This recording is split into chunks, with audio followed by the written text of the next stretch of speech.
গাঁওখনৰ নাম আলিচিঙা। সেই গাঁৱৰে এজন বাসিন্দা মোহন। খেতি কৰি কোনোমতে ঘৰখন চলাই আছে। তেতিয়া গাঁওখনত পানী বাঢ়িছিল। পানী বহা দেখি সি আৰু তাৰ লগৰ এজন মাছ মাৰিব গৈছিল। সেইদিনা সময় সম্ভৱ 7 মান বাজিছিল। চাইকেল চলাই চলাই দুয়ো পথাৰখনৰ ওচৰ পালেগৈ।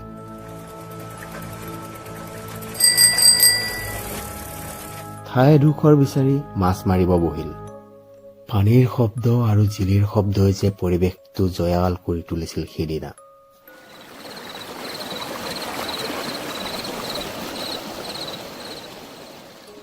মোহনহঁতে মাছ ধৰি আছিল।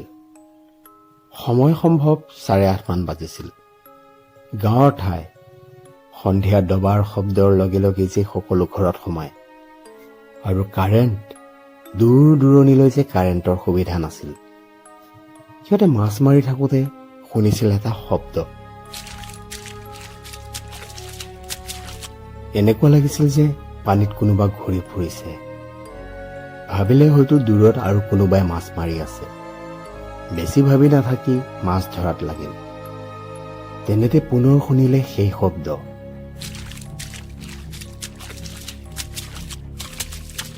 কাষতে থকা মোনাটোৰ পৰা টৰ্চ লাইটটো উলিয়াই ল'লে। টৰ্চ লাইটটো উলিয়াই লৈ ইফালে সিফালে মাৰি চালে। সেই পথাৰখনৰ সুদূৰত কোনোবা এজন ৰখি থকা যেন দেখিলে। হঠাৎ সেই বস্তুটোৱেই সিহঁতৰ ফালে খেদি আহিলে। বস্তুবোৰ পেলাই সিহঁতে ভয়তে দৌৰিব ধৰিছিল। সিহঁত দৌৰাৰ লগে লগে সেই পানীত থকা বস্তুটোৱে সিহঁতক খেদি আহিলে।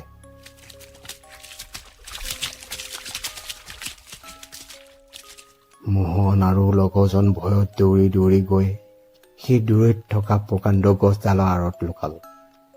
আহি থাকোঁতেই সিহঁতৰ হাতৰ পৰা টৰ্চ লাইটটো পৰি ৰখিছিল। লাহে লাহে কাৰোবাৰ ভৰিৰ শব্দ সিহঁতৰ কাণত বজি উঠিছিল। ভয়ত মাথো দুয়ো কঁপিবলৈ ধৰিছিল। সেই গছডালৰ আঁৰৰ পৰাই সিহঁতে লুকাই লুকাই চাই আছিল। সপোনতো ভাবিব নোৱাৰা দেখিছিল এক ভয়ংকৰ ৰূপ।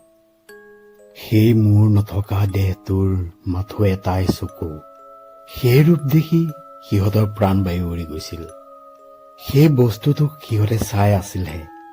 তেনেতে পিছফালৰ গছডালত শুনা এটা শব্দই সিহঁতক চক খুৱাই দিলে।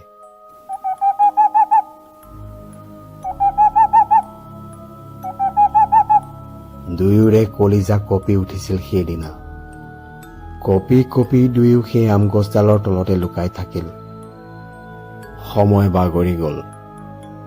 ভয়ে ভয়ে সেই বস্তুটোলৈ ঘূৰি চালে। ঘূৰি চাই সেই বস্তুটোক নেদেখি দুয়ো ভগৱানৰ নাম লৈ দৌৰিবলৈ ধৰিলে। গৈ গৈ সিহঁত ঘৰ পালেগৈ।